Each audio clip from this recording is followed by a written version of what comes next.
ఎందుకంటే మా అమ్మ చచ్చిపోయింది.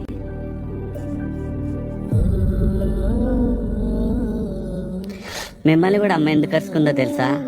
మీకు ఉప్మా అంటే మీకు ఇష్టం లేదని కాదు, మీరు తినకుండా పోయినందుకు మీ అమ్మ కోపం వచ్చి అరిచింది మిమ్మల్ని. మీకు విషయం తెలుసా? మన కోసం మనతో కొట్లాడే నిజమైన ప్రేమ చూపించే ఒకే ఒక వ్యక్తి అమ్మ.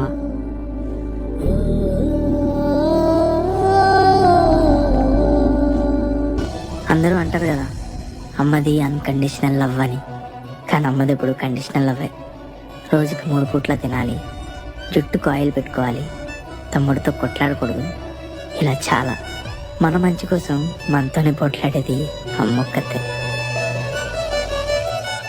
बूढ़े माँ बाप जो किसी समय अच्छे खासे नौजवान थे, आज बुढ़ापे से हार गए थे। चेहरा झुर्रियों से भर चुका था। घर में एक चीज अच्छी थी कि शाम को खाना खाते समय पूरा परिवार एक साथ टेबल पर बैठकर खाना खाता था। एक दिन जब सारे लोग खाना खाने बैठे तो बूढ़े बाप अपने हाथों से जैसे ही थाली उठाने लगे कि थाली हाथ से छिटक गई, थोड़ी दाल टेबल पर गिर गई। बहू बेटे ने गुस्से से पिता की ओर देखा और फिर से खाना खाने में लग गए। बूढ़े माता पिता ने जैसे ही अपने हिलते हाथों से खाना खाना शुरू किया तो खाना कभी कपड़ों पर गिरता, कभी जमीन पर। बहू ने झिझलाते हुए कहा, हे राम, कितनी गंदी तरह से खाते हैं, कल से इनकी थाली किसी अलग कोने में लगवा देते हैं। बेटे ने भी हाँ में सिर हिलाया। अगले दिन बूढ़े माता पिता की थाली उस टेबल से हटाकर एक कोने में लगवा दी। माता पिता की डबडबाती आंखें सब कुछ देखते हुए भी कुछ बोल नहीं पा रही थी। छोटा बच्चा अपना खाना छोड़कर लगातार अपने दादा दादी की तरफ देख रहा था। माँ ने पूछा, क्या हुआ बेटा, तुम उनकी तरफ क्या देख रहे हो और खाना क्यों नहीं खा रहे हो? बच्चा बड़ी मासूमियत से बोल, माँ मैं सीख रहा हूँ कि बूढ़ों के साथ कैसा व्यवहार करना चाहिए। जब मैं बड़ा हो जाऊंगा और आप लोग बूढ़े हो जाओगे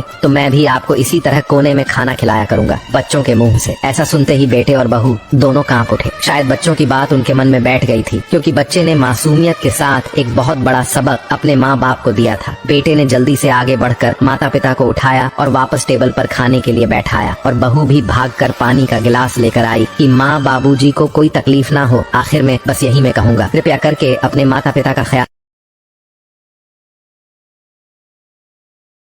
जब 18 के थे तब लगता था कि अपना टाइम आएगा। 30 साल के थे तब भी लगता था कि अपना टाइम आएगा। 40 साल के हुए तो तब भी एक आस बची थी कि बच्चे बड़े हो जाए, फिर अपना टाइम आएगा। 50 के भी हो गए, बच्चे भी बड़े हो गए, बच्चों की शादी भी हो गई और वह सब अपने पैरों पर खड़े भी हो गए। सोचा था थोड़ा घूमेंगे फिरेंगे, अपनी पसंद का खाएंगे और अच्छे कपड़े पहनेंगे, मगर अपना टाइम आया ही नहीं। जमा पूंजी बच्चों की पढ़ाई और शादी में लग गई। बच्चों से कुछ मांगने की हिम्मत ही नहीं होती, क्योंकि बच्चे भी संघर्ष कर रहे होते हैं अपना टाइम लाने के लिए। फिर एक दिन भगवान के घर जाने का टाइम आ जाता है, लेकिन अपना टाइम नहीं आता। इसलिए जो चल रहा है उसी में अपना टाइम निकाल लीजिएगा। थोड़ा बेवजह भी मुस्कुरा लीजिएगा, वरना सारे अरमान धरे के धरे रह जाएंगे। ना घुटने साथ देंगे, ना शरीर, ना कोई इच्छा बचेगी, ना कोई उम्मीद। इसलिए थोड़ा जी लीजिए।